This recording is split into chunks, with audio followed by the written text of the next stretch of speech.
What a mind blowing sir.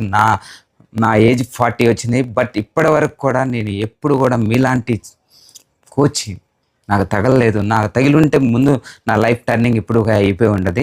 ఖచ్చితంగా మీ దారిలో నేను నడుస్తానని నేను సిద్ధంగా ఉన్నాను sir. Thank you very much sir. ఒక ప్రైవేట్ జాబ్ చేసే వ్యక్తి, ఒక గల్లీలో బిజినెస్ పెట్టుకున్నటువంటి వ్యక్తి 60 సంవత్సరాల వయసు వచ్చే వరకు కూడా రిటైర్ అవ్వడం చాలా కష్టం.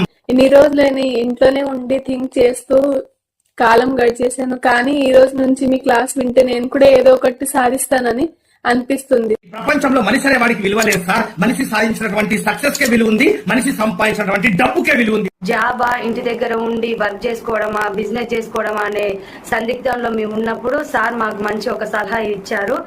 మనం మన నెక్స్ట్ జనరేషన్ కి ఏ రకంగా రోల్ మోడల్ కావాలనుకుంటున్నాం? మనలాగా బతకాలనా లేకపోతే మనలాగా బతకొద్దనా?